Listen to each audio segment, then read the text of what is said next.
Look what I got here. Hey, where are the white women at?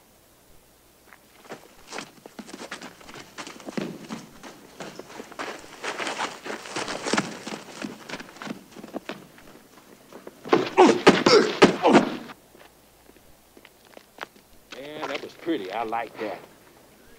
Be ready to attack Rock Ridge at noon tomorrow. Here's your badge. Badges? We don't need no stinking badges. Oh, no. Next. Qualifications. Stampeding cattle That's not much of a crime. through the Vatican. Kinky. Sign here. Why, Rat, how many times have I told you to wash up after weekly cross burning? See, it's coming off. And now, for my next impression, Jesse I Owens. have come here to chew bubble gum and kick ass. And I'm all out of bubble gum.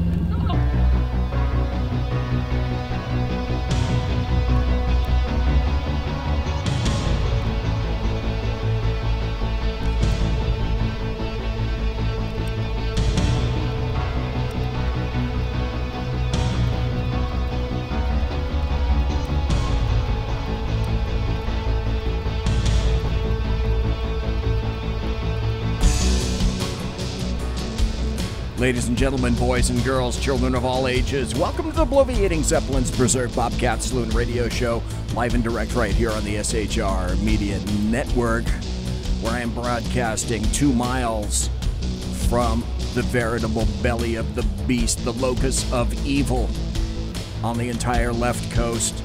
And that's the Bill Mill, the Capitol building in Sacramento, Fornicalia, where late at night you can smell the vapors emitting from that terrible building, brimstone, sulfur. It is, in fact, the locus of evil. You got a belly up to the bar. We've kept your seat, and it's great to see you back. Blaine is going to be your bartender tonight. He pours with the best of them, and the lava lamp is, in fact, lighted right back here. And that indicates that you can listen and chat at shrmedia.com. But if you want to watch the show, you have three options for the show. You can go to the SHR Media Facebook page. You can go to the SHR Media YouTube channel. And you can go to the SHR Media Group Periscope production. We don't water our drinks just like we don't water our conversation, politics, religion, crime, culture, economics, race, sex, science, law. We talk about it all right here at the Saloon. Nothing is sacred, the speech is free, but the booze is not. All that we ask is that you flush the toilet, jiggle the handle, and please don't forget to tip your waitress. Tonight, in the first hour, we have an SHR Media Network special report where I'm going to go into detail about the Borking of Judge Kavanaugh. And in the second hour, we'll have happy stories and good times. And we'll also talk about any number of political issues as well. We'll talk about, also, that's right, President Trump doing the one thing that he never really said that he was going to do. Let's see, what was the most transparent administration in the entire history of history with regard to the United States? Well, that's right, it's Barack Hussein Obama, insisting that, hey, transparency is the mode that we adhere to around here, except that, no, not so much. It really wasn't very transparent at all. And people seem to have a short memory when it comes to Barack Hussein Obama hating the media as well. Media hating, that just can't be. I'm sorry, that just can't be, can it? Or maybe it is. Well, let's see. I've got to look over here and pull up. There we go. Now I can see who's in chat, and I can see who's where. Anyway, welcome to Michael John Pasqua over in the SHR Media side of chat. Mary Brockman, your chair is, of course, available for you 24/7 whenever the heck you feel like coming into the saloon. Dave Milner, welcome. Let's talk to Dave in just a moment. Whiskey Dale, again. Whiskey Dale, thanks for the Bobcat for Clyde. Unfortunately, Clyde Cam is not working right now. We're trying to upgrade some of the cameras in the studio here. And I want to say condolences to Dave Milner, who lost his mom recently. And folks, if you don't know Dave, you might want to send him a little message or two. Dave was talking about that on Facebook. I lost my mom back in 2002. She was 80 years old. She passed away due to COPD. None of the kids, myself included, and I lived in Sacramento at the time, none of the kids knew that she had COPD, and also none of the kids knew that she was on an inhaler about 24/7. And that's the way the greatest generation rolled. I lost my dad in 2009. He was 88 years old. How fabulous is that? If I make it to next year, A, that's a blessing, and B, I'll be shocked. And let's see, who do we have over in the YouTube side? I'm going to have to refresh this and see if I'm rolling live just to check, okay? Just humor me for a little bit because we think we've gotten this situation taken care of. Who do we have over in the YouTube side? If you can hear me, have to refresh this. Just let me know in chat that you can hear me live and see me. Just to check, because we did some tweaking to the show for a little bit because we think. Okay, all right, you caught me. You got me. This situation taken care of. That was over in the YouTube side. If you can hear Sean, who went in and found out that apparently these various cameras and the views just like because the entire system has been updated. This is not computer. That was guys. If you can Sean, 8-core processor, who went in and found out that apparently these various cameras and two big monitors that are right in front of the system has been updated, and the board. This is not computer surface over here. Guys, if you can Sean, anyway, if you can hear, went in and found out that apparently these various cameras top and bottom of the entire system when I go to and the board, this is not commercial face over here. Guys, if you can Sean, anyway, if you can hear, went in and found out that apparently, and again, when I go to cameras top and bottom of the entire system when I go to and the board, I'm not even commercial for everybody. If you can hear, went in and found out apparently, and again, when I go to cameras top and bottom of the doing. So when I go to and the board, I'm not even commercial for everybody. If you can went in and found out and again, when I go to cameras top and bottom of the doing. So when I go to and the board, I'm not even commercial for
This is an SHR Media report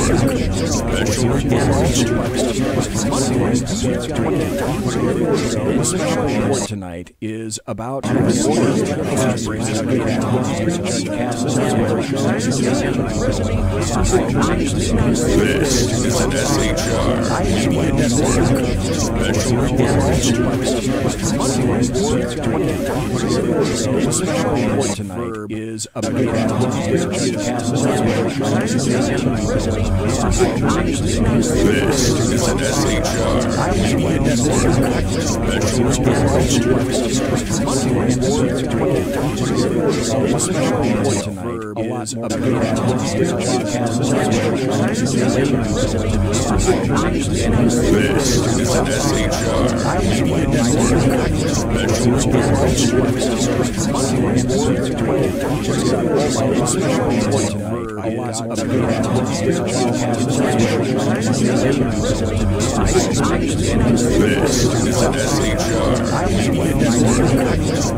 history. History.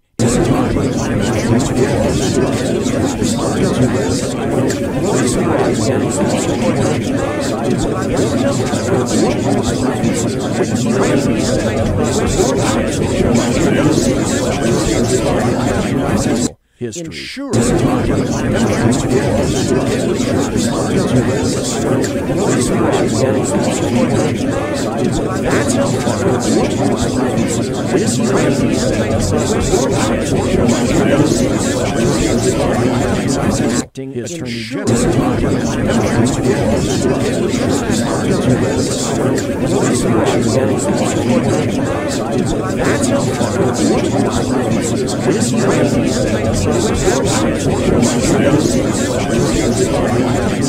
Acting Attorney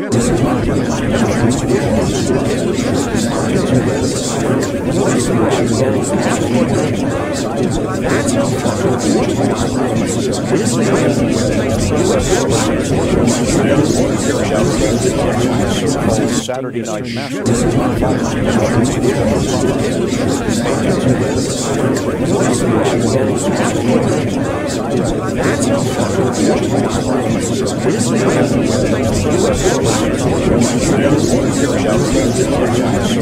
Saturday Night Master.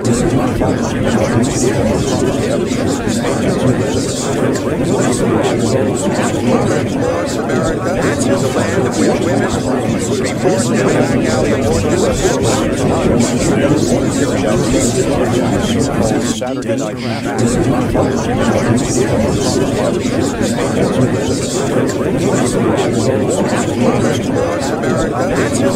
where women would be forced into back alley abortions. Saturday Night Master.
This today is a travesty.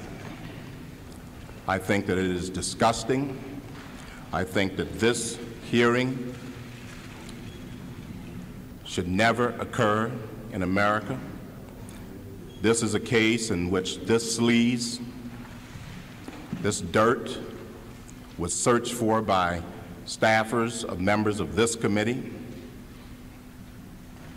was then leaked to the media,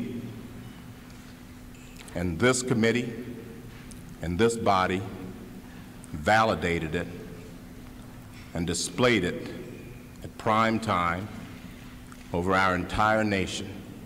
How would any member on this committee, any person in this room, or any person in this country would like sleaze said about him or her in this fashion, or this dirt dredged up, and this gossip and these lies displayed in this manner? How would any person like it? The Supreme Court is not worth it. No job is worth it. I'm not here for that. I'm here for my name, my family, my life, and my integrity. I think something is dreadfully wrong with this country when any person in this free country would be subjected to this. This is not a closed room. There was an FBI investigation. This is not an opportunity to talk about difficult matters privately or in a closed environment. This is a circus. It's a national disgrace.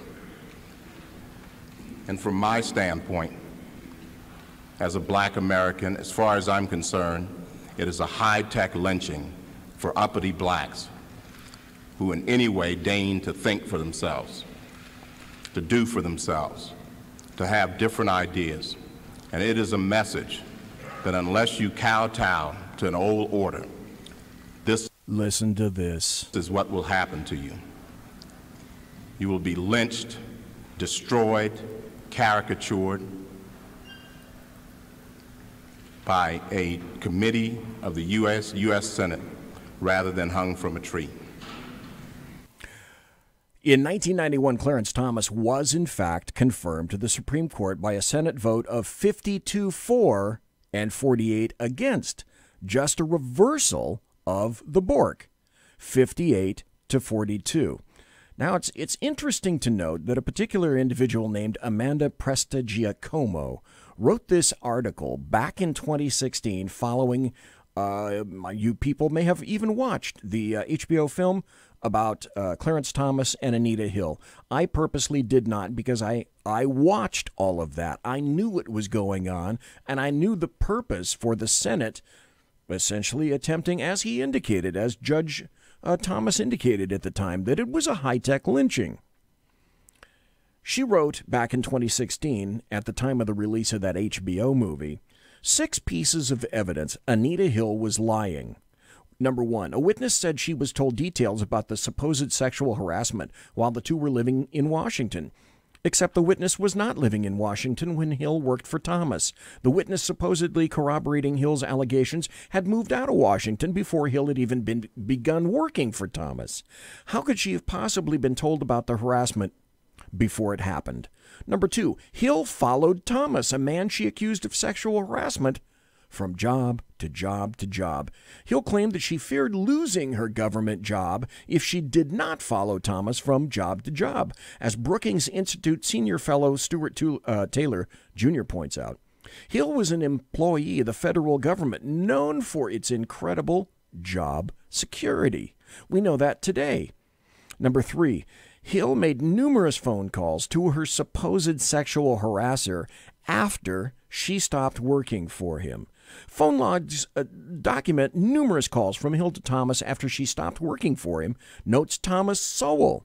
It seems rather odd that a woman would consistently call a man who was accused of sexually harassing her. Imagine that. Further, Hill also denied that she made these calls, which doesn't really boost her credibility either, because the calls were in fact documented. Number 4, Hill initially asked to be kept anonymous when her accusations were presented to Thomas. But if her accusations were true, then Thomas would know that the accusations were launched by Hill. So why ask for anonymity in the first place? Thomas Sowell elaborates, the really fatal fact about Anita Hill's accusations was that they were first made to the Senate Judiciary Committee in confidence, and she asked that her name not be mentioned when the accusations were presented to Judge Thomas by those trying to pressure him to withdraw his nomination to the Supreme Court. Now, think about it, Thomas Sowell writes. The accusations referred to things that were supposed to have happened when only 2 people were present, he added. If the accusations were true, Clarence Thomas would automatically know who originated them. Anita Hill's request for anonymity made sense only if the charges were false. Number 5, Anita Hill lied 5 times about being told something from a Democrat staffer, which she later admitted to under oath. The Federalist highlights that Hill admitted under oath that although she previously denied being told something by a Democrat staffer, she actually was. This, of course, reeks of a political motive for the allegations and, again, a lack of credibility of the accuser. Now, number 6. A dozen females who worked with Thomas and Hill gave favorable testimony about Thomas and refuted the claims by Anita Hill of Thomas's inappropriate behavior. Folks, is this starting to sound just like a replay in 2018 of 1991 and to a degree of 1987? Now, as noted by the Wall Street Journal, a dozen women came out in support of Thomas, giving glowing testimony of his behavior, lending contradiction to Hill's accusations. So let's put on our thinking caps for just a second, because we've seen this all played out these days recently in the Me Too days. 2 things we know about sexual assault accusations in this temperate climate. Number 1, there will be a flood of persons subsequently coming forward to accuse Judge Kavanaugh, or no one else will come forward. Now, how or why do we know that? Anybody remember Harvey Weinstein? And when one person broke that wall, the floodgates were opened.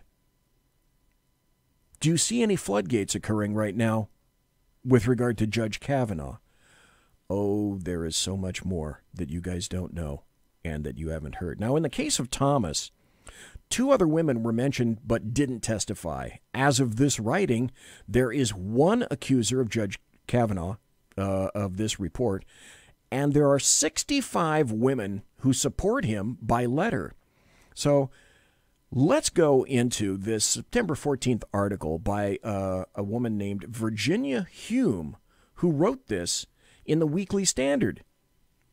And it was published, and the title is About That Letter from Women in Support of Brett Kavanaugh. And this is by Virginia Hume. On Thursday afternoon, she starts this way. I signed it, and here's how it went down. And this is going to put some falsehoods to rest. On Thursday morning, Dianne Feinstein released a cryptic statement saying that she'd submitted to federal investigators a letter about Supreme Court nominee Brett Kavanaugh. Although the FBI quickly announced it would not pursue an investigation, speculation surfaced that the claims related to an incident of sexual misconduct dating to Kavanaugh's high school years. Number 1, on its face, that's just damn ridiculous. On Friday, a group of women who knew Brett in high school sent a letter in support of him to Senators Grassley and Feinstein. I am one of those 65 women. That's Virginia Hume. Having seen some of the reaction to the letter, I'd like to clear up a few things. The letter was conceived and drafted by friends of Brett's, and it was drafted after allegations came out on Thursday. I learned about the letter from a friend and a fellow signatory. Others learned about it the same way. Those surprised at the speed with which it came together should see it as another testament to Brett's excellent reputation. To those who responded to my tweet saying I knew Brett in high school by asking if I had any gender reassignment surgery, I went to an all-girls high school in Bethesda. He went to an all-boys school in Bethesda. We were permitted upon occasion to speak to people of the opposite sex. To those hearing the thwap, thwap, thwap of black helicopters because my father is a journalist or because I worked in politics, in a group of 65 graduates of D.C. area schools, it would be odd not to find someone related to or working as a journalist or a politician. It's entirely unremarkable. This is a company town. Now, that said, it might explain why people happen to see my tweets on the subject. And finally, to the person who said I'm too young to know Brett Kavanaugh, truly I thank you from the bottom of my heart. So, no. Remember the allegations about this letter? The letter of support was not waiting in the wings for weeks, as leftists allege, to be magically exhumed if or when necessary, due to circumstances. And other women came out in support as well. So not just in a letter, but also supporting verbally. Now exclusively are 2 of the 65 women who signed a letter vouching for Judge Kavanaugh's good character. Maura Fitzgerald. This is Martha McCallum's show. A good friend, dated Kavanaugh for a while in high school. and Maura Kane, who has known him since high school. They dated in college and remain friends. Welcome to both of you. Good to have you here tonight. Maura Fitzgerald, let me start with you. When you heard this account, when you read what this accuser is saying, what went through your mind? What was your reaction? I was absolutely shocked. I just couldn't believe it. It's just so polar opposite of the Brett Kavanaugh that I've known for over 35 years. I was confused, surprised, shocked, and I still can't believe it. Maura Kane, what was your reaction? The very same. I couldn't believe that these allegations had come out when I had been at the hearings for a couple of days, and we just watched woman after woman come forward praising Brett and his respect for women and his professionalism and his kindness towards them. And then this at the last minute came out. I was equally shocked. Maura Fitzgerald, you know, all of this is, you know, this hearing that's going to happen a week from Monday.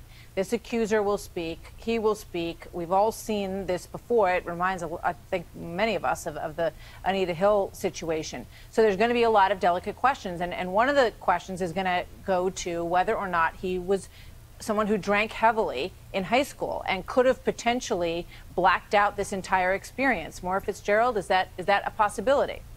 No, and all of the times, all the years that I've known Brett, even if we had a beer, he was always in complete control. And he was actually one of the guys that if we were at a social gathering, he'd be the guy to look out for other people.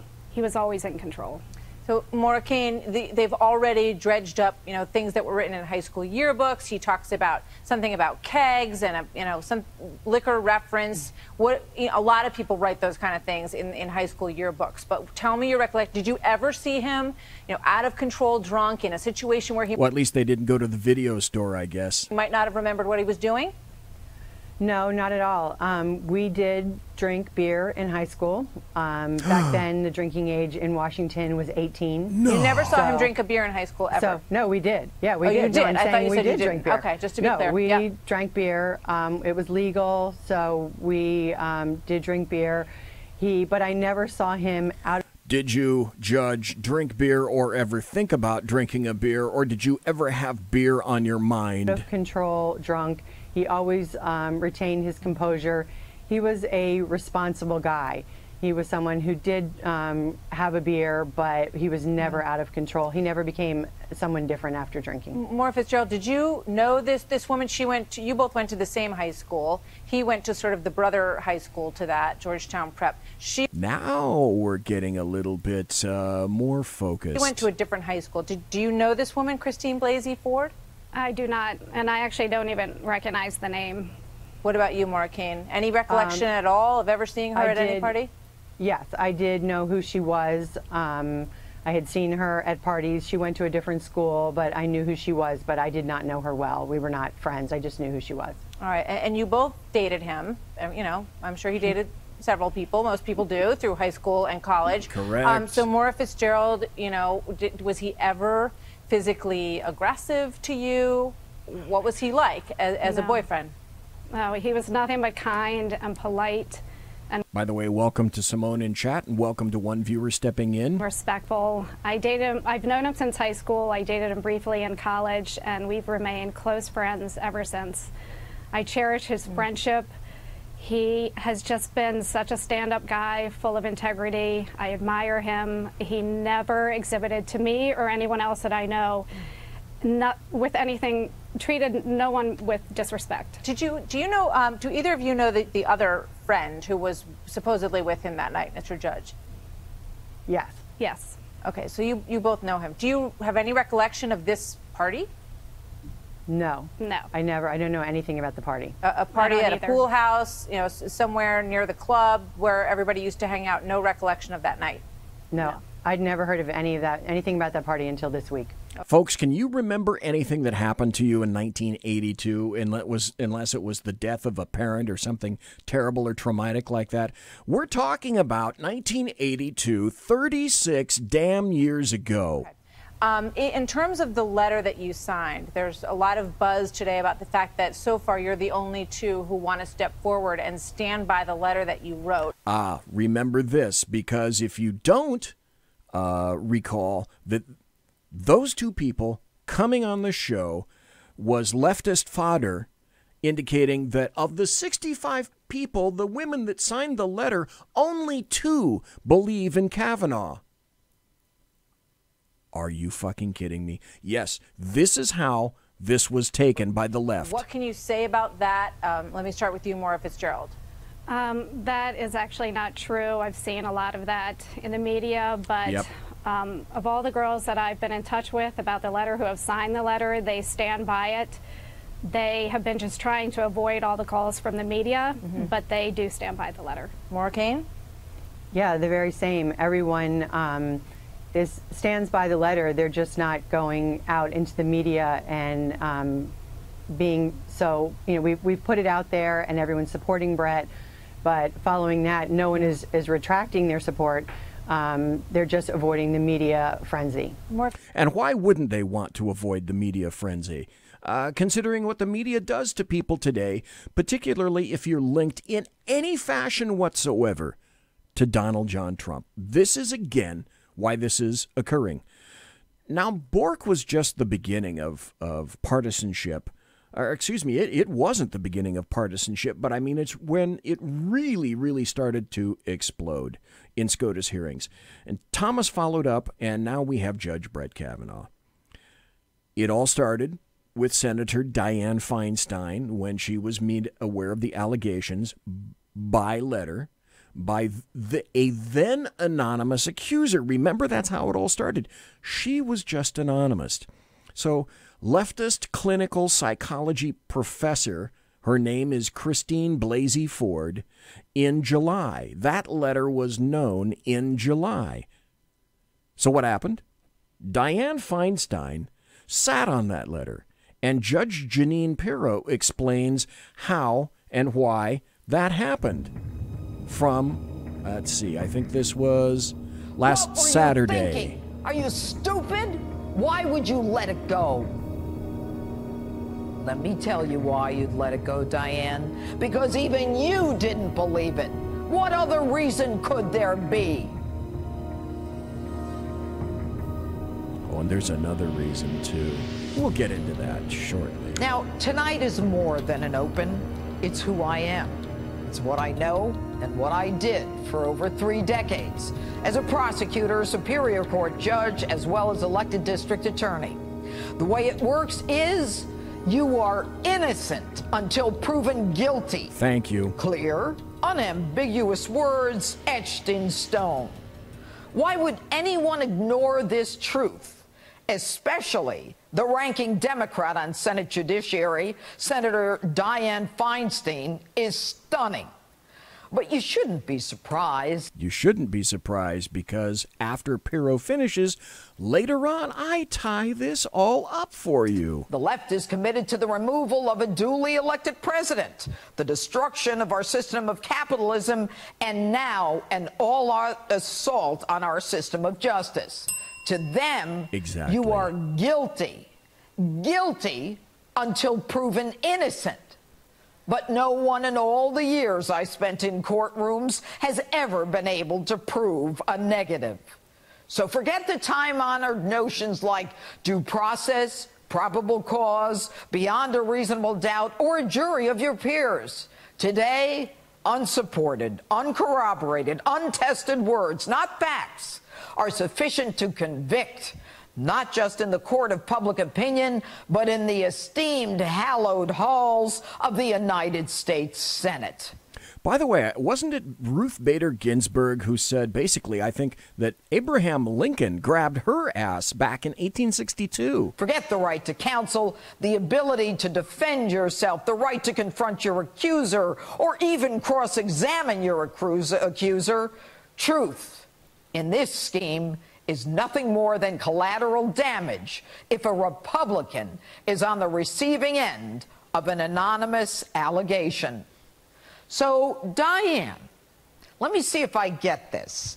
Another Democrat, a congresswoman from California, no less, forwards a July letter to you containing a completely unsubstantiated claim that Supreme Court nominee Brett Kavanaugh, while in high school, tried to force himself on another high school student almost 40 I said 40 years ago.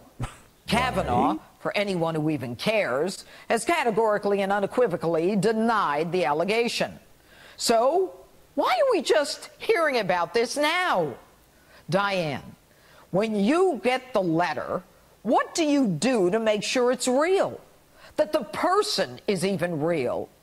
Given the left's penchant to buy fake dossiers, make up facts, and collude with the media to sabotage even the President of the United States, forgive me if I think it's all hogwash. Okay, you say, quote, the individual strongly requested confidentiality, declined to come forward or press the matter further, and I have honored that decision. Diane, you honored that decision? Did you even speak to this alleged person? Did you meet with her, talk with her, interview her? Did you ask her to meet with others? Did you ask why she said nothing for almost 40 years? And Diane, why would you wait to even send it to the FBI?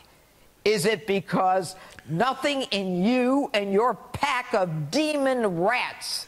That's what I said, demon rats. Oh, no, I like Demorats. I've liked Demorats for years. By the way, this just popped into my brain housing group while we're waiting for Judge Janine Pirro to finish here. I just thought, I've made a decision. I've already decided that whoever wins the Demorat nomination in 2020, I've already decided they sexually assaulted me 40 years ago. AKA Democrats' bag of tricks was working against Kavanaugh? Nothing was working that you were doing, beginning with Kamala Harris, Cory Booker, and every unhinged lunatic you could find. Mr. Chairman. Brett Kavanaugh. Mr. Chairman. To serve as Associate Justice. Mr. Chairman, I'd like to be recognized for a question before we proceed. Regular order. You're out of order. I'll proceed. We cannot possibly move forward, Mr. Now, this is Kamala Harris. This was all kabuki theater. The first day of the Kavanaugh hearings, because guess what? Cory Booker and Kamala Harris are both going to run for president in 2020, right? Mr. Chairman, I extend a very warm welcome we have not to been Judge given Kavanaugh, an opportunity to have a meaningful his wife, hearing Ashley, on this nominee. Their two daughters. Mr. Chairman, I agree with my colleague Senator Harris. Mr. Chairman, we received 42,000 documents that we haven't been able to review. Okay, stop. Stop with that bullshit right there, okay? Because they received more documents at that point, at the first day of the hearing, than the total number of documents submitted and demanded for the previous 5 Supreme Court nominees. And yet they wanted more documents. This is standard leftist Demorat bullshit. Last night, and we believe this hearing should be postponed. This is American people. Mr. Chairman, I move to adjourn. Directly from Judge Kavanaugh later this afternoon. This didn't work. So what doesn't kill me just makes me a victim. Mr. Chairman, I move to adjourn. And Diane, you've been sitting on this letter for almost 2 months. Yep. You let Brett Kavanaugh go through days of Senate hearings, meetings with senators, answer then an additional 263 pages of 1,300 follow-up written questions. And now you want to character assassinate this man who's undergone 6 FBI full-field investigations where no such allegation resembling this anonymous nonsense has ever surfaced? Diane, as the ranking member of the committee interviewing Kavanaugh, how could you possibly let a moment pass without addressing the issue when Kavanaugh was right in front of you and would have had the opportunity to respond? What were you thinking? Are you stupid? Oh, do you want me to answer that? Why would you let it go? Let me tell you why you'd let it go, Diane. Because even you didn't believe it. What other reason could there be? Now, I know about women who've been sexually assaulted and the kind of pain they go through. It is different from other crimes. It lingers and rears its head throughout their lives. I have prosecuted on their behalf for decades. And one of the ways that we establish their credibility is with how recent their complaint is. A recent outcry is enormously powerful. An anonymous one almost 40 years later? Not so much, Diane. But silence? I guess I shouldn't be surprised. You bozos in Congress actually had a fund of taxpayers' money, our money, to pay congressional staffers who were victims of sexual misconduct by your co-workers. It's a fund that even you as a woman, a powerful senator, kept quiet about. Do you remember that? The Senate and some people in the House, the Senate and the House, your cash was being spent to support sexual harassers and worse, and everyone in the House and the Senate, men and women, they knew it. Whose side are you on? Does it depend on politics? Does it depend on the politics of the accused?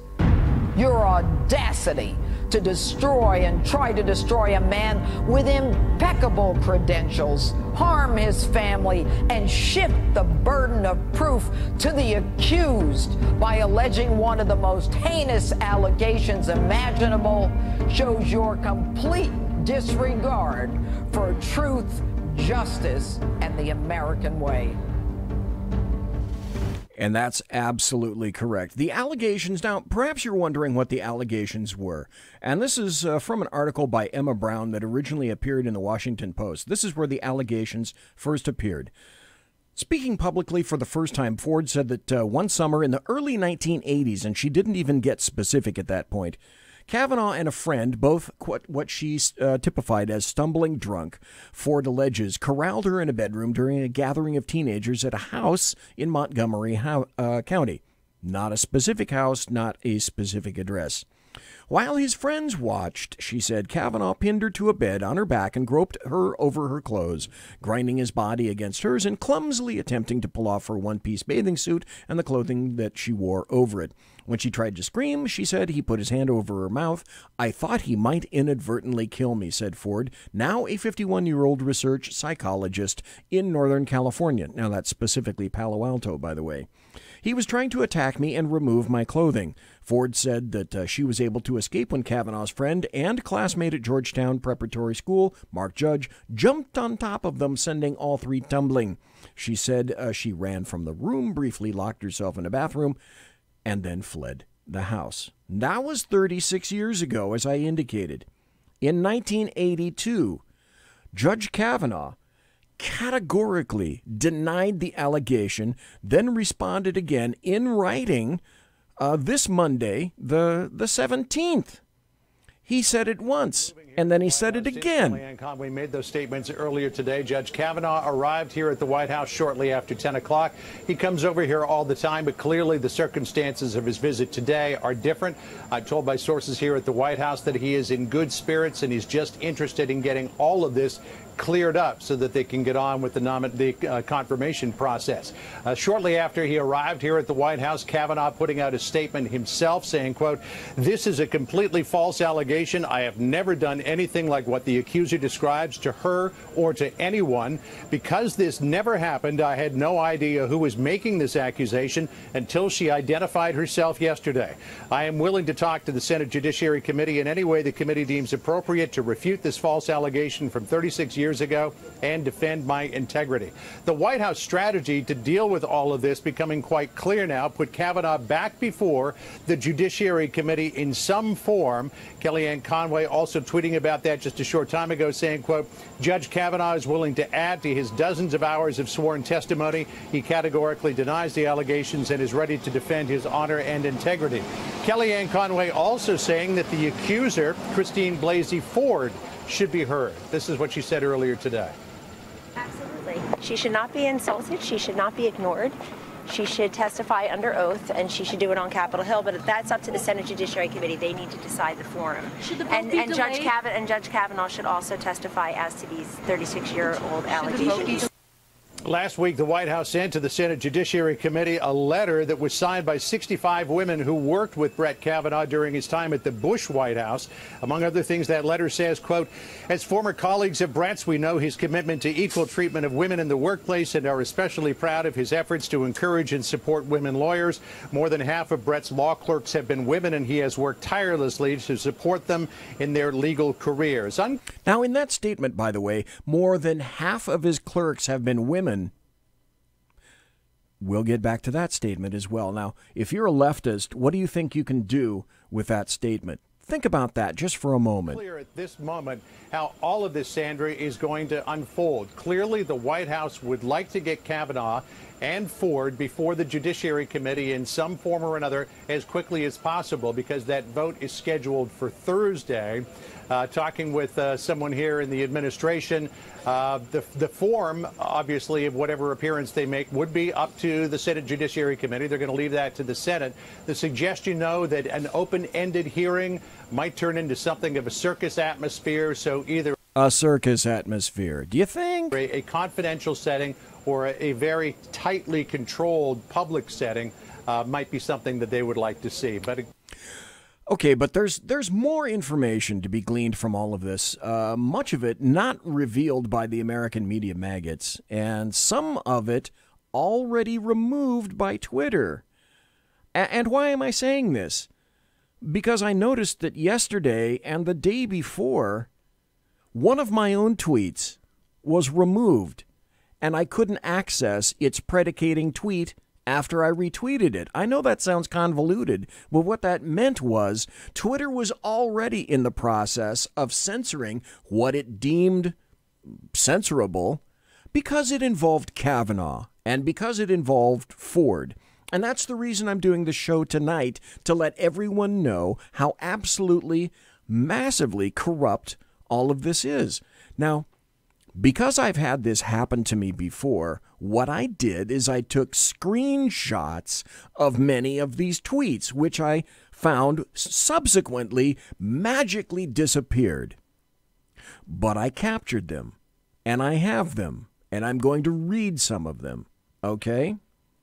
Let's start with this story by TruePundit.com, because here's where the truth and the rubber starts to hit the road.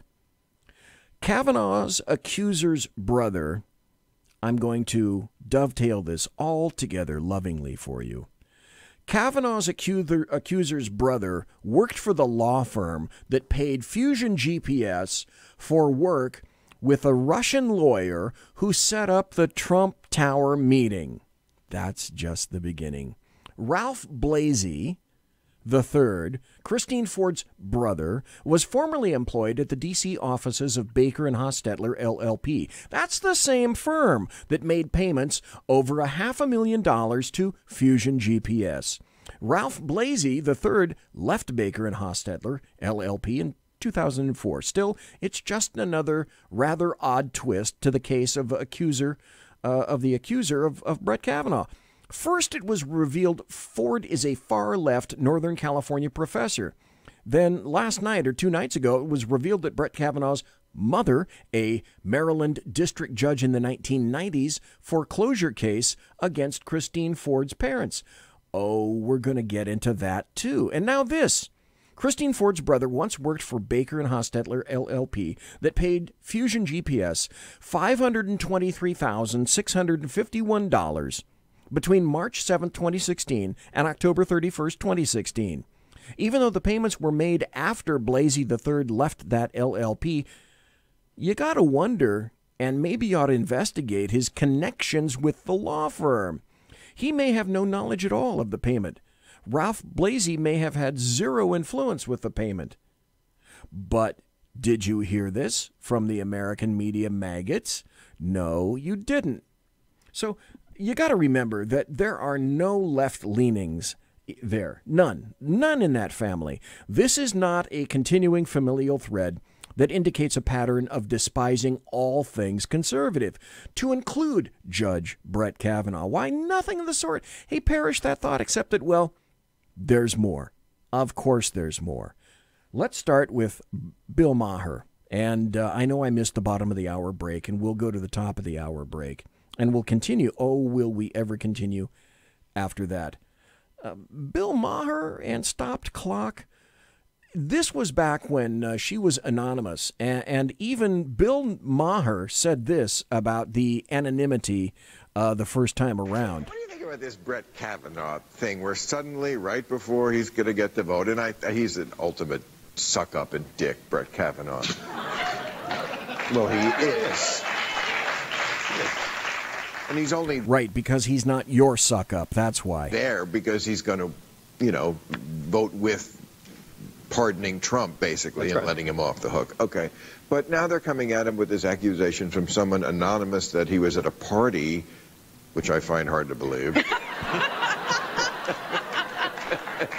In high school. And drunk. Drunk. Okay. Allegedly. Well, that Which I find hard to doesn't believe. excuse it. But a sexual assault in high school from an anonymous source. It's really funny because Dave Milner in chat just said, pay some former woman clerk tons of money to lie. It makes us look bad. It's not going to stop him. He'll get in. It's sad. But did you hear what he said? It's not going to stop him. From an anonymous source. I think it makes us look bad. It makes us look bad. The Democrats. It makes us look bad. It's not going to stop him. He'll get in. It's sad, but he will get in. Yes, he will get in. But I mean, is this something that we need all to pray for Ruth Bader Ginsburg? Yeah. Okay. Right. Why would I, right out of the box, accuse Ford of being a leftist? Well, maybe there's this article from Breitbart.com. Kavanaugh, accusers, signed letter fighting Trump border enforcement.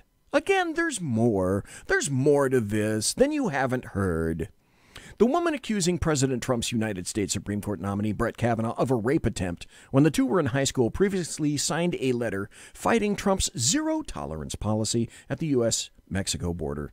The American Civil Liberties Union, ACLU, an open borders advocacy organization. The letter was written and signed and sent to the Department of Homeland Security, DHS Secretary Kirstjen Nielsen and Attorney General Jeff Sessions in June.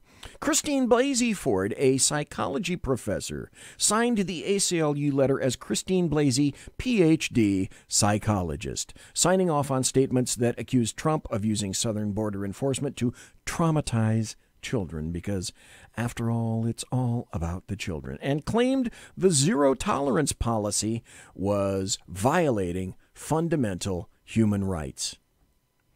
Folks, it is, in fact, time for a break. We're going to do that, and we'll be right back after this, continuing with the SHR special report, the Borking of Judge Kavanaugh, right here on the SHR Media Network. You're listening to the SHR Media Network. The new show on the SHR Media Network, Sackheads Against Tyranny, on shrmedia.com. Go there quick like a bunny, 11 p.m. Eastern, 8 p.m. Pacific, every Wednesday, live and direct on the SHR Media Network, shrmedia.com. Be there. Human by race, Christian by faith, American by nationality, and conservative by choice. Reverend Ralph J. Chittum Sr. is the right guy on SHR Media from 8:05 to 9 p.m. Monday through Friday.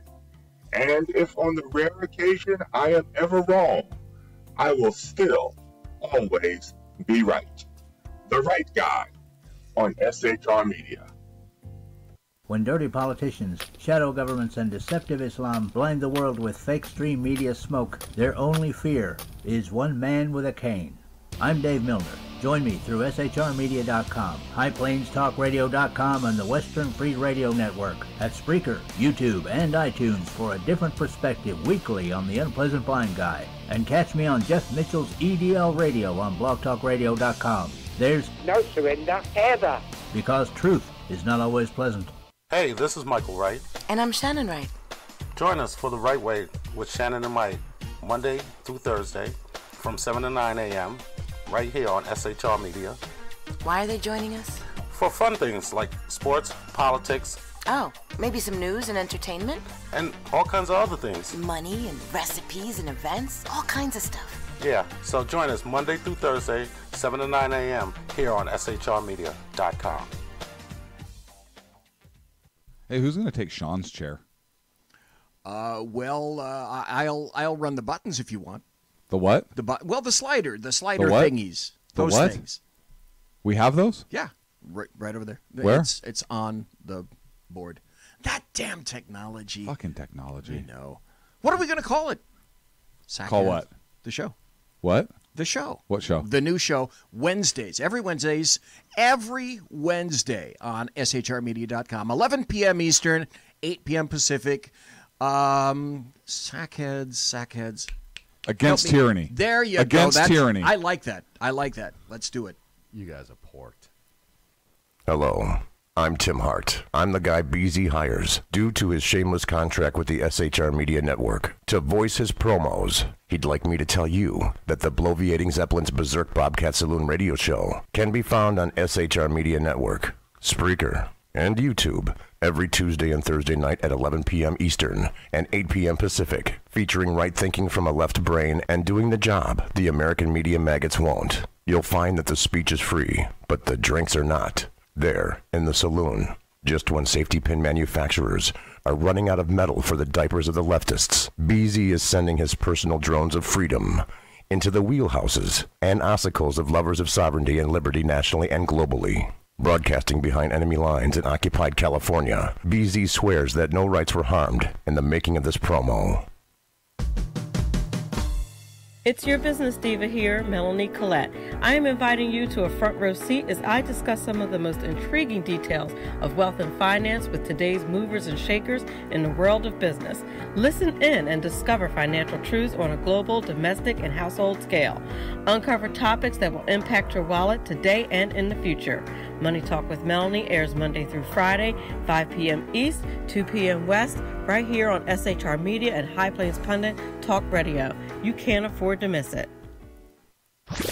Conservative media done right. You're listening to the SHR Media Network. Ladies and gentlemen, boys and girls, children of all ages, it's the second hour of the bloviating Zeppelin's Berserk Bobcat Saloon radio show, live and direct, right here from the sumptuous and palatial SHR Media Network studio. And tonight, it's all about the SHR special report, the Borking of Judge Kavanaugh. Thanks for listening. Thanks for being involved in the chat room. Thanks for being involved in the visual aspect of it. Whether you're on YouTube or Periscope or on Facebook or just hanging out in the chat room at shrmedia.com or listening in podcast later. Folks, if you would follow us on Twitter at SHR Media Group, like us on Facebook, follow us on Facebook, subscribe, if you would, pretty please, to the SHR Media YouTube channel. And anytime anybody from SHR Media goes on, bing, you'll be in the know about what's happening on SHR Media.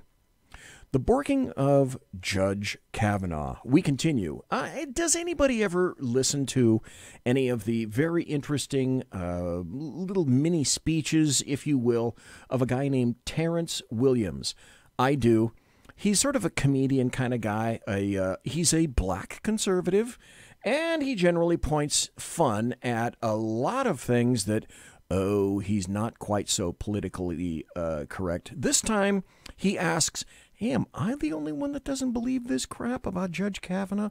I don't know. Maybe I am. Maybe I'm not. Let's listen.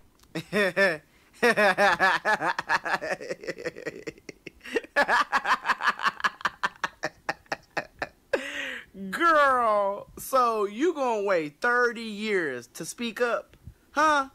And not only that, y'all were in high school, and you claim he assaulted you at a high school party, and you just now speaking up 30 years later? And I find it quite funny that you speaking up now that he is a Supreme Court nominee, But this man been a judge almost half his life. Well, he's been a lawyer, a judge. Why you didn't say nothing 10 years ago, 15 years ago? Who paying you? Is it CNN?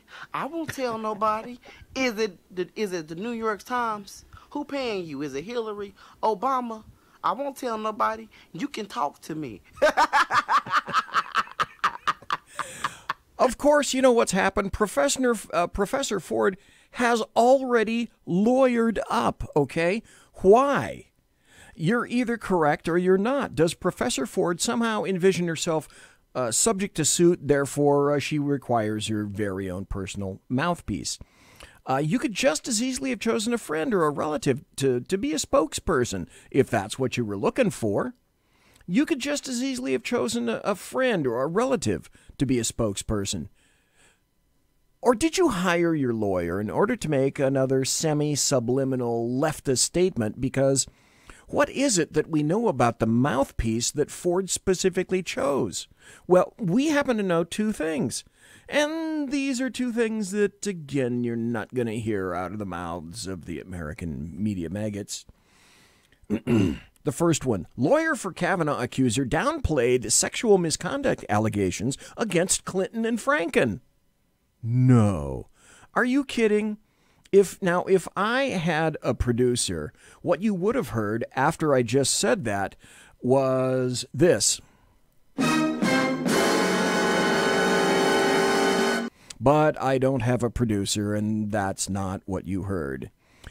Attorney Deborah Katz made the rounds on Monday on morning television to argue her client's sexual misconduct allegations against Supreme Court nominee Brett Kavanaugh should be taken seriously, an appeal accepted even by the White House. But while her client's claims have raised bipartisan concerns about Kavanaugh, Katz, a longtime Democrat donor known for representing sexual harassment accusers, also has a history of downplaying or dismissing accusations made by women against Democrat politicians, including former President Bill Clinton and former Minnesota Senator Al Franken. Imagine that it wasn't trumpeted from the hallowed halls everywhere. That's the kind of person that she is. But while her client's claims have raised bipartisan concerns, Paula Jones' suit is this is what she said. This is what attorney Deborah Katz said. Paula Jones' suit is very, very, very weak. 3 varies, by the way. Katz said on CNN's Talkback Live in March of 1998. So she was a mover and a shaker back in 1998. In a discussion about Jones' claims against Bill Clinton, according to a show transcript, she's alleged one incident that took place in a hotel room that, by her own testimony, lasted 10 to 12 minutes. Wow, that's something in and of itself, but I could go on a tangent. I'm not going to. She suffered no repercussions in the workplace. So I guess that makes Paula Jones, she's absolutely immaterial. Katz, in other media appearances first highlighted by Town Hall, suggested Jones, she didn't have much of a case. Clearly, it's a one-time incident that took place in 10 to 12 minutes. She was not forced to have sex. She left on her own volition. The courts increasingly are finding that's not enough to create a sexually hostile work environment claim, Katz said in 1998, according to a transcript of the CBS Evening News. Oh, now wait. As I am wont to say, does it get better? Maybe. She continued, if a woman came to me with a similar fact pattern, that is, someone in the company above her prepositioned her or propositioned her, but only once, and suffered no tangible job detriment, Katz told the New York Times in 1998, I would probably tell her that, I'm sorry, it's unfair, but you don't have a case. So, 1982, 36 years later, I'm sorry, it's unfair, but you got a great case, baby. Number 2, Kavanaugh accuser's lawyer, says this. It's not her job, meaning the accuser, Ford, it's not Ford's job to corroborate her story. Deborah Katz, the attorney for the woman accusing Brett Kavanaugh of sexual assault, said that it's not her client's job to corroborate her claims. You heard that correctly. I guess maybe it's simply Jones's job to make allegations and then just wait in the wings for the 100-car freeway pileup, which is happening right in front of our faces right now. Then there was this from another story. We find out that Deborah Katz is tied up with George Soros. Again, dovetailing, everything linked together, and that's why I'm going through all of this tonight. You won't hear this otherwise. Just in, Kavanaugh accuser's lawyer connected to Soros's Open Society Foundation. So the plot thickens. Isn't that amazing? There are two key people involved with Judge Kavanaugh's accuser who need to be looked at further. Senator Lindsey Graham asked, listen to this, if you pay attention to only a couple of things tonight, this is one of them. There are some others at the end of this, but here's one of them. Senator Graham asked one of the best questions yet about this Kavanaugh thing and the Kavanaugh accuser, and what he said was this. He hones right in on it. Senator Graham said, here's what I want your audience to know. If Miss Ford really did not want to come forward, never intended to come forward, never planned to come forward, why did she pay for a polygraph in August? And why did she hire a lawyer in August if she never intended to do what she's doing? This is also extremely important and very salient. Lindsey Graham asked, and who's paid for it? So Deborah Katz, the attorney for Judge Kavanaugh's accuser, Christine Blasey Ford. Deborah Katz is the vice chair of the Project on Government Oversight, POGO, which has been directly funded by George Soros's Open Society Foundation. She's donated about $24,000 to liberal causes, including MoveOn.org, and had this to say about Trump advisors on Facebook. These people are all miscreants. The term basket of deplorables is far too generous a description for these people who are now senior Trump advisors. So Deborah Katz is a known lawyer who specializes in the representation of whistleblowers. How was it that she was hired months ago, to represent Judge Kavanaugh's accuser? Remember that Senator Feinstein claimed that the anonymous person wanted to stay anonymous. Well, if that's the case, why did this woman secure a lawyer specializing in whistleblower cases months ago? So this is probably the tip of the iceberg with the involvement from the left in trying to stop the Kavanaugh confirmation. And these people, as we well know, they're going to stop at nothing to get what they want. And then there's this. The hard left group Indivisible was founded to defeat the Trump agenda, elect progressive leaders, and realize bold progressive policies. They have a section on their website dedicated just to stopping Judge Kavanaugh. Christine Blasey was active in the Silicon Valley chapter of that. Just thought I'd tell you. Nobody else is going to tell you. This reeks. Okay, this does not pass the smell test. It's precisely what Senate Democrats did to Clarence Thomas in 1991. But here's what's going to happen. There's going to be new hearings starting on Monday the 24th. The NewYorkTimes.com said, hearing set for Monday to hear Kavanaugh and his accuser. The chairman of the Senate Judiciary Committee, under mounting pressure from senators of his own party, is going to call President Trump's nominee, Judge Brett Kavanaugh, and the woman who has accused him of sexual assault before the committee on Monday the 24th for extraordinary public hearings just weeks before the midterm elections.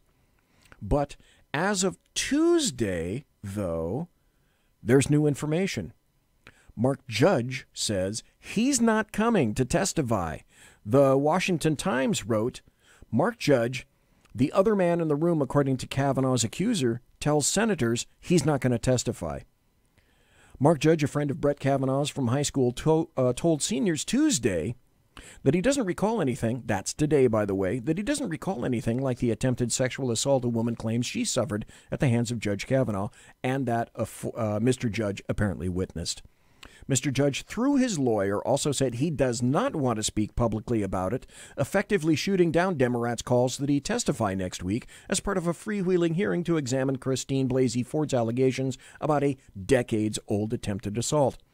I have no memory of this alleged incident, Mr. Judge said in a statement his lawyer provided to the Judiciary Committee. Brett Kavanaugh and I were friends in high school, but I do not recall the party described in Dr. Ford's letter. More to the point, I never saw Brett act in the manner Dr. Ford describes. And so, like I said, but wait, there's more. And if that weren't enough, now there's doubt about the accuser. This is from Reuters.com. I got this today, just before I got here, probably about 4 hours before I got here. This is the headline. Doubts arise over whether Trump court nominee's accuser will testify. Washington, Reuters. A woman who has accused President Donald Trump's Supreme Court nominee Brett Kavanaugh of sexual assault decades ago has not yet agreed to testify at a U.S. Senate hearing set for next Monday, raising questions about whether the high-stakes public showdown is even going to take place. Christine Blasey Ford, a university professor in California whose allegations have put Kavanaugh's once-safe nomination in jeopardy, has not responded to attempts by the Republican-led Senate Judiciary Committee to contact her about appearing at the hearing, Committee Chairman Chuck Grassley said today on Tuesday. Yet, wait a minute, despite the accuser, wait, what? Didn't Ford say that she is going to testify? Now, Deborah Katz, a lawyer representing Ford, said in television interviews on Monday that the professor would be willing to testify and called the alleged incident attempted rape. Katz did not respond to Reuters' requests for comments. Imagine that. Okay, so envision this. Trust me. If you thought day one of the Kavanaugh hearing was explosive like kabuki theater, with this Monday shindig, you haven't seen anything yet. This coming Monday, the 24th, is going to be every bit the shit show and then some. If you thought there was posturing, you haven't seen posturing. If you thought there was acting and umbrage, oh man, Sturm und Drang, you haven't seen acting, umbrage, and Sturm und Drang. More about this at the conclusion, though, when I wrap this up. How odd is it, though, that up to this point, Kavanaugh has somehow managed to pass 6 prior hearings and FBI background checks with a flawless record? Now, that said, here is the Democrat game plan. First, tar and feather Judge Kavanaugh and hang the dead cat of Professor Ford around his neck. Now, once you've accomplished that, because he's a current sitting D.C. court judge, guess what? Democrats are going to move to have him impeached from that judgeship. Mark my words. Now, this is an interesting note from Axios.com, because I go everywhere for this stuff, for this show. Scoop. GOP plans to play hardball on Kavanaugh. Strategist advising Supreme Court nominee Brett Kavanaugh planned to use aggressive tactics this week in response to the public accusation of a stumbling drunk sexual assault in high school that instantly imperiled his confirmation, top sources tell Jonathan Swan. A source close to the process said that if Democrats sink Kavanaugh, we'll just bring in someone more conservative. Now, in terms of this process, here's the people that you need to watch who can sink this. And would you be shocked? I hope you're sitting down. Because these 3 senators that I'm about to mention are all Republicans. They have the power to sink Kavanaugh. Susan Collins of Maine. She's probably one of the most crucial, if not the crucial, swing vote in all of this. She's told CNN that she was like surprised about the allegation. But, you know, she said, I don't know enough to create the judgment at this point.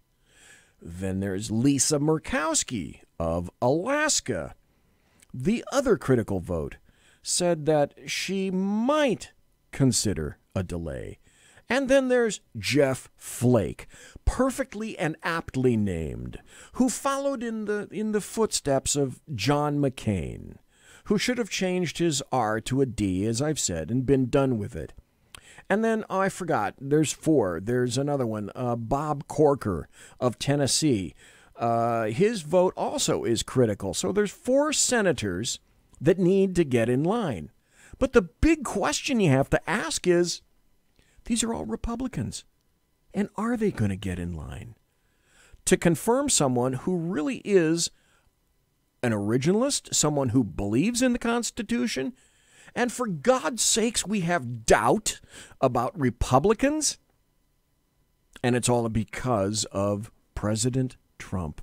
If it were somebody else in there, some squish like a Bush or a Romney, this wouldn't be an issue. Bush, Romney, squishes. Trump is no squish. That's why it's an issue. And just like John McCain, Jeff Flake, he's a lame duck. He should have just changed his R to a D as well. And the same with Collins and Murkowski. Now, I told you about the series of tweets that saw the light of day on Monday the 17th. And some of them were subsequently removed by Twitter, but I have screenshots of them. And one of them was by somebody I follow that was on the show here, Kurt Schlichter. He said, I pointed out it appears Kavanaugh's mother was the judge in a home foreclosure proceeding against the accuser's parents. The accuser didn't mention that. A liberal is mad that you know that fact. Why is that?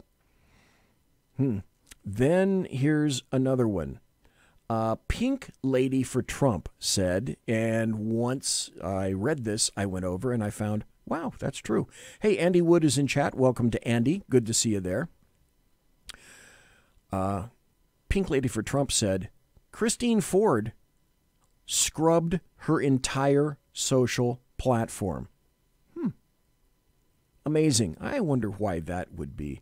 Then there were all sorts of tweets about the Maryland judiciary case, and people are providing stats and pictures and case numbers, 156006V, and you click Get Case, and all sorts of tweets told people all about that. And in 1996, basically, Kavanaugh's mom was the judge in a home foreclosure action against Ford's parents. Now you see how the animus starts to make sense? Now what you do is you add Donald Trump as president, and then you stir to taste. The brother Ralph did work for the law firm that was affiliated with Fusion GPS. Imagine that. Now, Mark Pantano wrote, Democrats wanted to destroy Brett Kavanaugh over a highly dubious allegation about him as a teenager made at the last minute by a left-wing radical partisan. Meanwhile, Democrats are in love with Beto O'Rourke in Texas, who was actually arrested for robbery and DUI when he was in his 20s. Imagine that. I guess high school drunken hijinks are much more serious than robbery and drunk driving. Everybody listening to the sound of my voice, get with it, okay? But about Dianne Feinstein, I told you I had another observation about this. Dianne Feinstein is now insufficiently left for the left. She has to continue to prove that she's valid in 2018's Democrat world. She's getting tremendous pushback from California Democrats who decided they're going to back Kevin De Leon instead of her for a Senate seat. So in order to look relevant, Feinstein, I think, she thinks she's forced to provide the information despite maybe her first inclination was just to hold it, or as was alleged earlier by Jeanine Pirro, that she didn't believe it.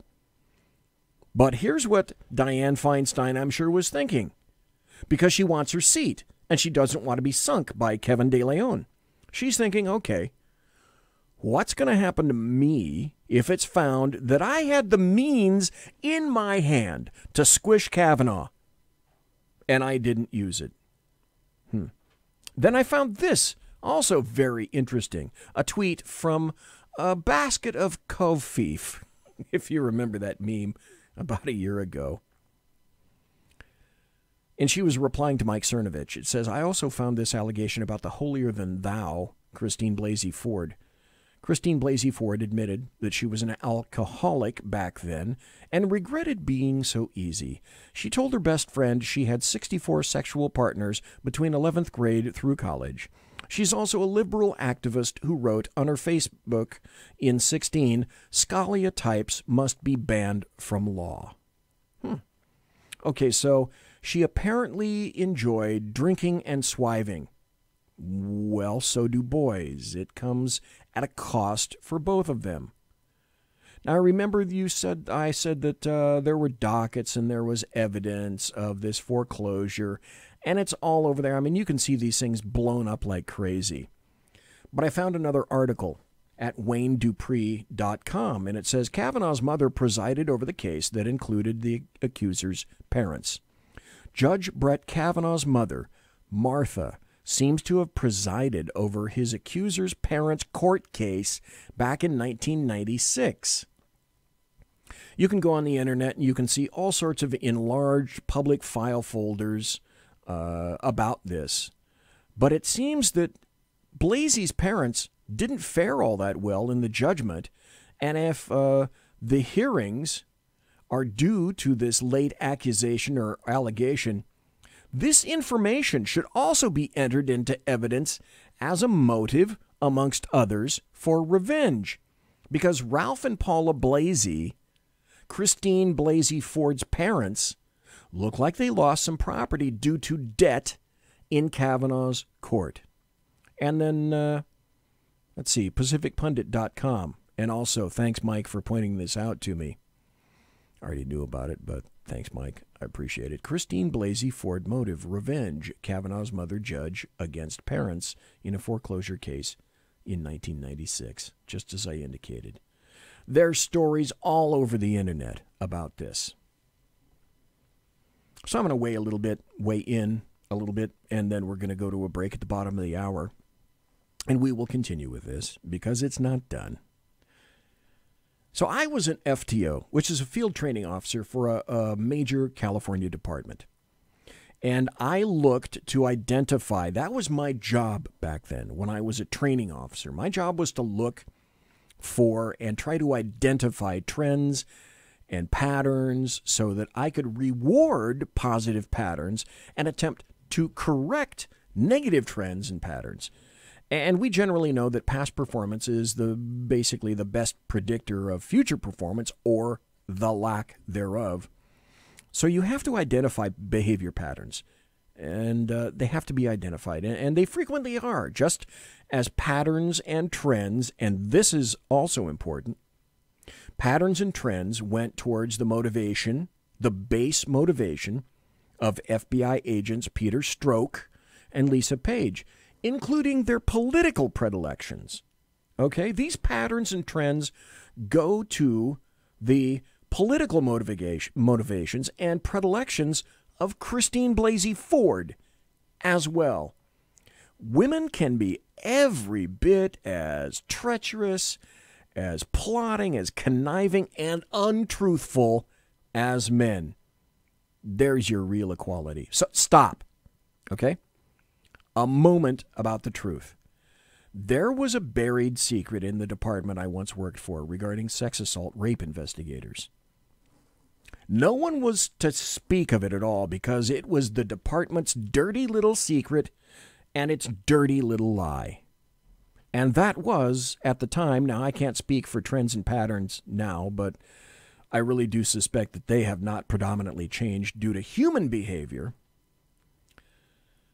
The trend and pattern was that roughly 40% to 50% of the rape reports coming through the Bureau were later proven to be false. Women would falsify reports due to fear, venality, spite, vengeance, drunkenness, and a whole host of other reasons. And I'm sure you can imagine why. That's how and why I continued on the path as a as a detective and a peace officer to ensure that the accused were innocent until proven guilty. I needed proof. I required evidence. I was driven by facts and evidence. I had to go where the facts led me. If I couldn't prove it, I couldn't file it. And I couldn't request a warrant, or I couldn't make a fresh arrest. It was very simple. Now, when we come back, I'm going to have a little bit of a quote, tete-a-tete from Judge Andrew Napolitano. And you're listening to the Bloviating Zeppelin, which is me, right here, live and direct on the SHR Media Network. Go to shrmedia.com. And thanks for listening. We'll be right back post this. Conservative media done right. You're listening to the SHR Media Network. Hey, it's Sean from the Sackheads Radio Show. Also one of the owners here at the SHR Media Network. Are you opinionated? Have you ever wanted to do your own show? Have you ever heard somebody like the Sackheads and go, yeah, I could probably do that better? Well, now's your chance. Send me a 5-minute clip at sackheadsradio@gmail.com, and maybe you can be part of the SHR broadcasting team. sackheadsradio@gmail.com.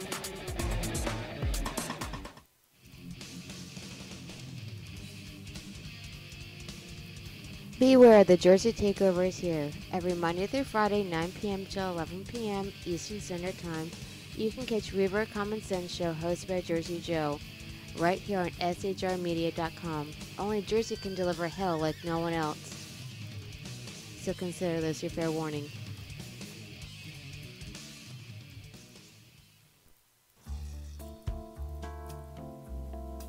Human by race, Christian by faith, American by nationality, and conservative by choice. Reverend Ralph J. Chittum Sr. is the right guy on SHR Media from 8:05 to 9 p.m. Monday through Friday. And if on the rare occasion I am ever wrong, I will still always be right. The right guy on SHR Media. Power brokers use corrupt politicians, deceptive Islam, and lies from establishment media to turn the once shining city on a hill into the city of the blind. What do the elites fear? One man with a cane. I'm Dave Milner. Join me at SHR Media, High Plains Talk Radio, Spreaker, iTunes, and YouTube for a different kind of commentary on the unpleasant blind guy. Because truth is not always pleasant. Hello, I'm Tim Hart. I'm the guy BZ hires due to his shameless contract with the SHR Media Network to voice his promos. He'd like me to tell you that the Bloviating Zeppelin's Berserk Bobcat Saloon radio show can be found on SHR Media Network, Spreaker, and YouTube every Tuesday and Thursday night at 11 p.m. Eastern and 8 p.m. Pacific, featuring right thinking from a left brain and doing the job the American media maggots won't. You'll find that the speech is free, but the drinks are not. There, in the saloon, just when safety pin manufacturers are running out of metal for the diapers of the leftists, BZ is sending his personal drones of freedom into the wheelhouses and ossicles of lovers of sovereignty and liberty nationally and globally. Broadcasting behind enemy lines in occupied California, BZ swears that no rights were harmed in the making of this promo. This is Jersey Joe, host of the Reverb Common Sense, and you're listening to shrmedia.com. And so we're continuing with our SHR Media special report tonight, the Borking of Judge Kavanaugh. And I told you we're going to have a cut now from Judge Andrew Napolitano. Let's see what he's thinking about Judge Kavanaugh's nomination. News that came across, so we've been hearing about for the last few days, but now we have a name behind the accusation. Let's bring in Judge Andrew Napolitano, Fox News senior judicial analyst, on the phone last night after Christine Blasey Ford came forward as the professor, the woman, the accuser behind Brett Kavanaugh, who claims in high school she was assaulted by Brett Kavanaugh and a classmate. So we go back to the 1980s for this. We had an anonymous accuser. Dianne Feinstein found out about this in July. Then we hear about it a couple of days ago, and now we have a name. What does it mean for his nomination? So Steve Hilton, they asked me last night, how does law enforcement view this? Law enforcement would view it very, very skeptically Because of the passage of time. 35 years. 35 years. So all statutes of the statute of limitations are gone. They're done. They're over with. Limitations, civil and criminal. Even in California. Yes, even in California. Both statutes of limitations have obviously expired. Memories fade. Her ability to recall details obviously will be diminished with the passage of time. But because we are in this era, the post-Robert Bork, post-Clarence Thomas era of Supreme Court hearings before the Judiciary Committee. And Me Too. Yes, and we're in the Me Too era.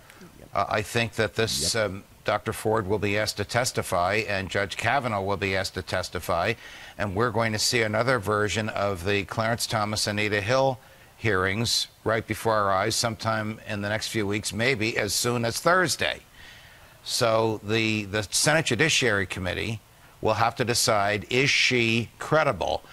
Is Judge Kavanaugh's denial credible? Is this some sort of a political stunt, some sort of a political Hail Mary from the left? Or did this actually happen as she says it did? Did she have a repressed memory, as she says she has, until she was in counseling with her husband in 2012? Now, the counseling with her husband in 2012 is corroborated by the psychiatrist or psychologist with whom she and her husband were having the counseling. Although that psychiatrist wrote in her notes that there were 4 men there present. The woman says, actually, that's not true. There were 4 people at the party. There were only 2 in the room with me. The friend that was in the room, the friend that she says jumped on top. Wait a minute, a drunken brawl at a party and there's 4 people at a party? Are you kidding me? That ain't no high school party. Of them. He's denied it emphatically. Yeah, he's denying it. This is what happens when events like this are brought to the fore 35 years later. Memories are different, and 36 years, sir. People remember, memories fade, and people remember things differently. 2 people seeing the same thing at the same time will recall it differently the next day, much less 35 years later. According to the Washington Post, which broke this story yesterday afternoon with the name, this woman, Christine Blasey Ford, contacted them through a tip line and told her story, and then wanted to come out because Kavanaugh had been named to the short list. And then she contacted her Democratic congresswoman, and then she sent a letter to Diane. That would be, oh wait, here we go. And Feinstein, who, knew this story back in July. And so people are going, well... That's important. Feinstein was aware of this back in July. Why? Remember that. Wouldn't she tell people about the story back in July? You know, there's 2 arguments here. One is, as I said, this is a Democratic Party, capital D, left-wing Hail Mary effort to block an otherwise qualified nominee who the Democrats fear will interfere with Roe versus Wade. The other is Senator Feinstein did the right thing. She did not reveal the existence of this because Dr. Ford didn't want it revealed until... Wanted her privacy. Correct. Until something happened in the past week or so. I think it was a website somehow. Or did she? Again, why did she take a polygraph in August? Again, why did she lawyer up in August? Now got a hold of this. If she wanted her anonymity. And revealed it, and then... Senator Feinstein... Yeah, reporters started knocking on her door. Right. Senator Feinstein decided, I got to show this to Senator Grassley, and I got to show this to other members of the committee. The committee's stamp of approval is not required in order for the Kavanaugh nomination to go to the floor. So if Senator Graham and Senator Flake, who have expressed a wish to hear more about this before the vote on Thursday, were to vote against the nominee because they are undecided over this latest allegation, that would not prevent the full Senate from taking... So it doesn't have to be passed by the committee. Correct. It could go just directly to the full Correct. Senate. Unlike a lot of legislation, which has to have the imprimatur of a committee, a nomination to the Supreme Court does not. We have 51-49, right? That's a problem. 51-49. So if you lose, even if it gets out of committee, even though it loses in committee, if Jeff Flake says no, Lisa and Senator Collins says, I'm going to wait to see what's going on here. Murkowski was going to wait to see what's going to go on here. Lindsey Graham's going to wait to see. Bob Corker's going to wait to see. Then it looks like they don't have the votes. Then Mitch McConnell has to go to the Democrats, who who are running for re-election in states that the president carried handily in 2016 and ask them if they want to do it. But the more Republicans that start to say no, the more difficult that job will, or maybe, right, Brian, the more difficult that job will be for Mitch McConnell. And I have identified who they are, except for this. I don't think Lindsey Graham is in that aforementioned column anymore. So, yeah, Me Too has its place, but that doesn't mean that due process is dismissed because, as I found in 4 decades of law enforcement, you can never go wrong by adhering to the foundational documents of the nation. Allegations are just that. So, absent any kind of corroboration, they can and should die an ugly death. There's a guy named Scott Moorfield who happened to nail it in an article, and he said, still, even the most skeptical amongst us might acknowledge that something may have happened that evening in 1982. Ford supposedly passed a polygraph test.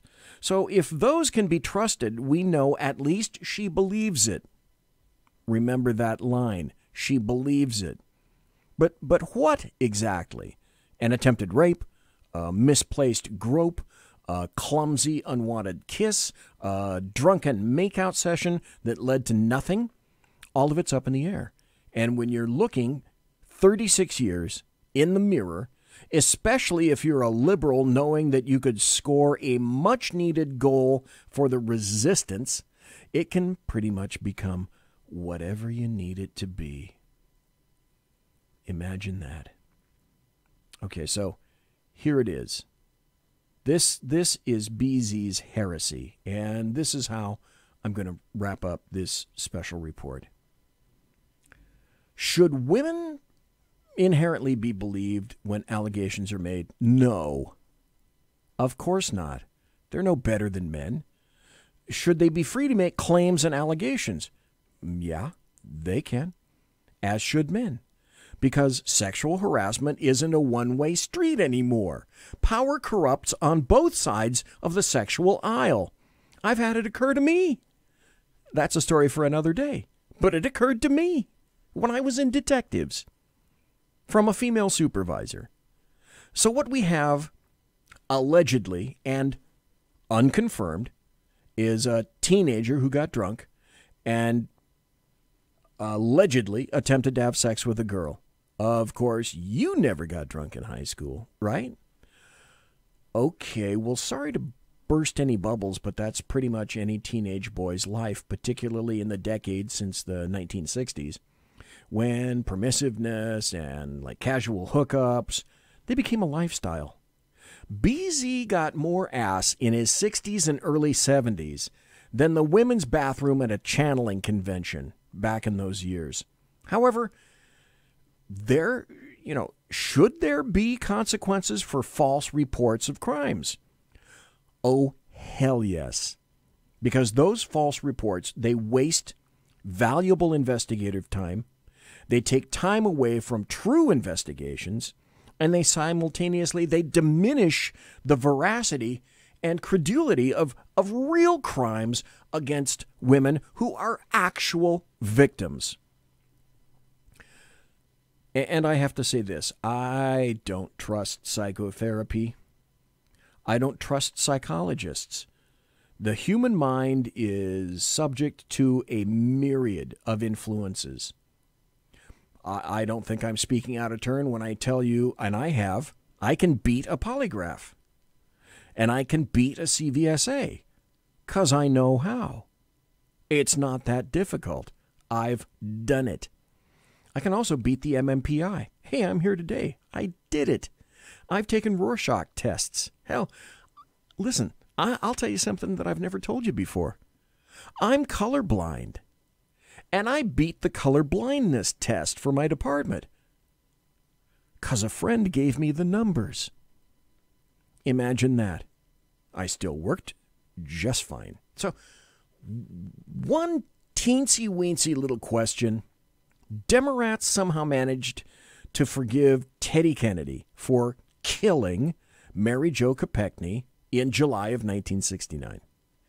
In fact, Her killer, Ted Kennedy, later became the much venerated Lion of the Senate, perhaps for his absolutely monumental and staggering drinking binges, if nothing else. But they somehow find it not within their grasp or their hearts to forgive Brett Kavanaugh for apparently trying to get some high school tit action.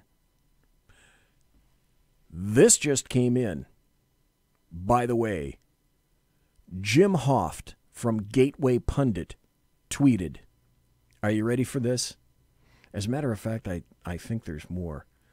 Let me update this.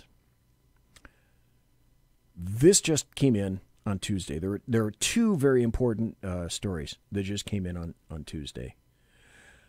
Dianne Feinstein herself is doubting the credulity of Professor Ford. This is from Mediaite.com, and here's the headline. Dianne Feinstein, this was today. Well, if you're on the right coast, the East Coast, it's tomorrow. But from today, meaning Tuesday, this is the headline. Dianne Feinstein on Kavanaugh allegation. I can't say everything is truthful. What? Senator Dianne Feinstein, who held from public view the letter from Christine Blasey Ford detailing an accusation against Donald Trump SCOTUS nominee Brett Kavanaugh, told reporters today she cannot say that everything is truthful. Speaking to Fox News reporters, Feinstein said, and this is a quote, "No one called her or called her lawyer. My understanding is she got emails. I have no say. I'm the lead Democrat, so this is all up to the Republican side, because why would we ever want to help the Republicans? Huh?" She said, I can't say everything's truthful. I don't know. Didn't hear that in the mainstream media, did you? By the way, I also came across this.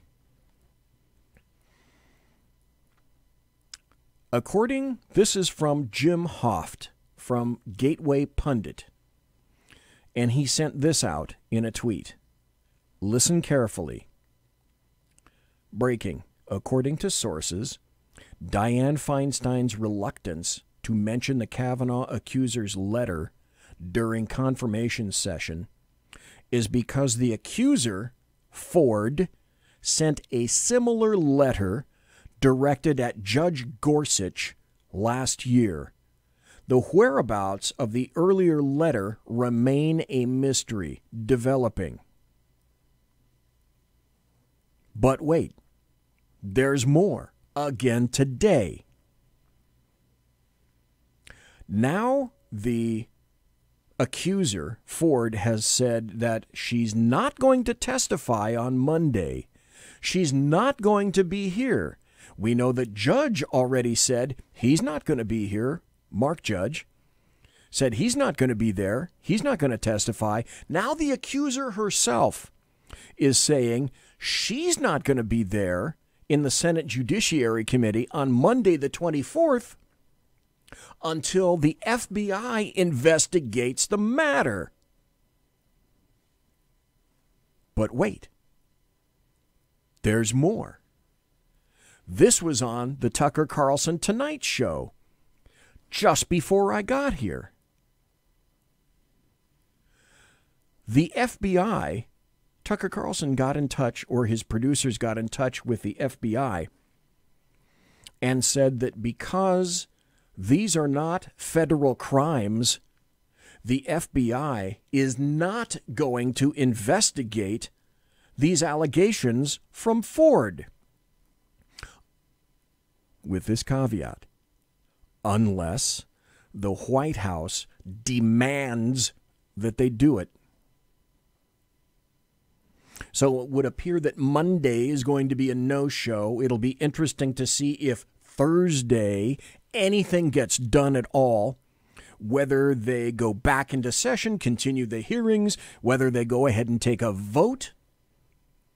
But now the original person who said that, yes, I am willing to be there, Professor Ford, I am willing to be there, and I'm going to testify. Kavanaugh said, hey, tell me the time and the place to show up. I'll be there. Now the accuser is saying, no, I'm not going to be there until there's an FBI investigation. And the FBI is saying there's no investigation and we're not going to conduct it because it's not a federal crime. True. Absolutely true. Now what do you do? Well, I think Dave Milner in chat has 5 words that sum it up very nicely. And that's this. Take the fucking vote already. Can't say that I disagree. I completely agree with that. So both sides of the aisle are well and truly hosed.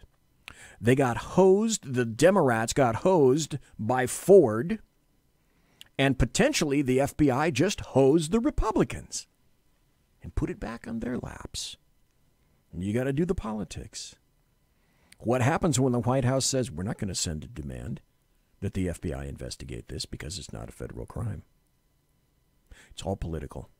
And it's all because of Donald John Trump, the guy with the dead orange cat on his head. Everything about this is political. And it's kind of like the gift that just keeps on giving. And it will keep on giving. But before we go away, I told you I'd have this, and so I want to do a couple of these. It's time for happy stories and good times. Here's one. This is from Florida. Have you ever noticed that at least 70 to 75 or greater percentile of crap that occurs in the United States that's weird-assed occurs in Florida, including a lot of these stories as well. Here's one from Florida. Father kills alleged Florida carjacker driving away with daughter. When an alleged Florida carjacker tried to steal a man's car with his daughter inside, the father used his legally concealed handgun to save her life. A father shot and killed a Florida carjacker who allegedly attempted to steal a car with his 5-year-old daughter inside. According to the Palm Beach Post, police responded to 10th Street and Greenbrier Drive a little before 6 p.m. Friday. This area is just a little north of the Park Avenue Strip. The unidentified father told police he left his car running to quickly pick up his son from a barber. It was then that Terrence Wilson Jr. allegedly tried to drive away in the car with the young 5-year-old girl inside. Police said the father yelled for Wilson to stop before firing his legally concealed handgun. According to police, after firing, the father immediately opened the passenger door, checked for his daughter's safety, and he also steered the car to arrest. The Palm Beach County Sheriff's Department released a statement stating the father will not be charged in the incident as the deceased was attempting to drive away. The victim, in fear of his daughter's safety, discharged his firearm and struck the male. And that is definitely a happy story. Here's another happy story. I got 5 more minutes before the end of the show. This is from the Washington Times. A needed pause. Trump administration caps refugee admissions at a record low 30,000. Now, if I had applause right now as a sound effect, that's exactly what you'd be hearing. The Trump administration said it will admit no more than 30,000 refugees next year, the lowest cap in history, making good on a presidential promise again. That's my emphasis. And enraging immigrant rights activists who said the U.S. is shirking its global duty. I have an immediate response to that. Fuck its global duty. The U.S. is a sovereign nation, and that's what we respect about Trump. The U.S. first. Period. End of statement. Secretary of State Mike Pompeo cast the level 1/3 lower than the 2018 ceiling as a needed pause while the country gains a handle on security risks and deals with some 800,000 people already in the U.S. with pending asylum cases. The ultimate goal is the best possible care and safety of these people in need, and our approach is designed to achieve this noble objective. Duh. Common sense, facts, and evidence. The 30,000 level is a ceiling, and the actual number could go even lower. Indeed, this year's cap is $45,000, but with just weeks to go before the end of the fiscal year, the government is on pace to accept less than half that number. And now you see why that's a happy story. This is going to be my final happy story because Schadenfreude. I love that word, and it's so applicable to a whole host of stuff. I love it. This is from Fox News. Inside Edition crew gets robbed while reporting on San Francisco Bay Area crime. Yeah. An Inside Edition crew who baited smash and grab thieves in California's San Francisco Bay Area were the victims of a true robbery, resulting in the loss of thousands of dollars worth of equipment. Because what's in a car that Inside Edition is doing stories? That would be really expensive video and audio equipment. Imagine that. In an effort to report on rampant robberies in the area, Inside Edition employees filmed themselves planting GPS trackers inside items that were placed in a car parked in an area well known for theft. The trackers were placed inside a $250 speaker and a purse just before reporter Lisa Guerrero explains that for their last trick, they also placed video cameras throughout the car in the events the products get stolen. But wait, there's more. Sure enough, two people were soon spotted robbing the vehicle. A man was seen in the segment smashing open the car's back window, pulling out the handbag, and throwing it to a woman sitting nearby before removing the speaker. According to a man whose surveillance footage caught the incident, he said it lasted about 20 seconds. The Inside Edition crew then tracked down the speaker, confronted the duo as they walked into a train station. While the man tries to shy away from the camera, and at one point even pushing the camera down, the reporter says 5 million people are going to see you steal that. Refusing to give it back, the man says he's going to call his mother. He's going to call his mother and offer Guerrero encourages. Inside Edition said the man eventually left the speaker, and they later moved to track the stolen purse, which was found in a garbage can. But this is the best point right here. While the crew was interviewing the man captured on camera in the initial theft, their actual crew car was broken into via the smash and grab method, leaving thousands and thousands of dollars worth of equipment stolen.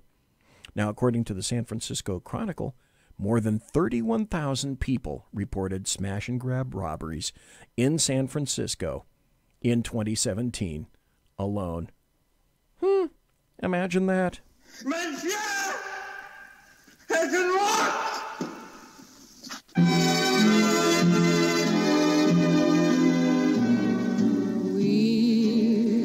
Well. Ladies and gentlemen, boys and girls, children of all ages, thanks for listening to the Bloviating Zeppelin's Berserk Bobcat Saloon radio show right here, live and direct on the SHR Media Network. If you want to contact me, you can find me on Twitter at BZEP, at BZEP, on my blog at bloviatingzeppelin.net. And promotional consideration is by the Lockheed Martin Skunk Works, and of course by the Boeing Company. If it ain't Boeing, I ain't going, and by Pratt & Whitney Engines Thrust. You can trust. Tiaras are, of course, by My Little Pony. Hey, thanks to my personal KC-135 Kettle One refueling team with whom I shall be consorting in less than an hour. Thank you for listening tonight. Thank you for being in chat. Thanks for being in the podcast, listening in the podcast. Thanks for being in the YouTube chat, the SHR Media chat room at shrmedia.com. I appreciate each and every one of you for taking the time out of your busy day and your busy night to do this. Tomorrow night, Sackheads Against Tyranny. It's a real chat show, 8 p.m. Pacific, 11 p.m. Eastern. Be here. Aloha. God bless. Take care. Be safe.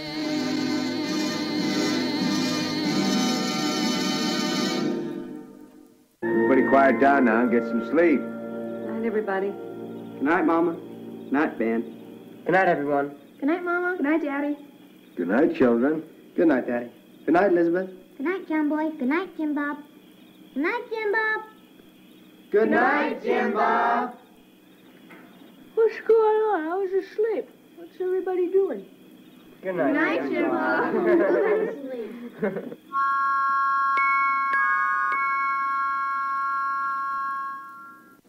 Good night, and good luck.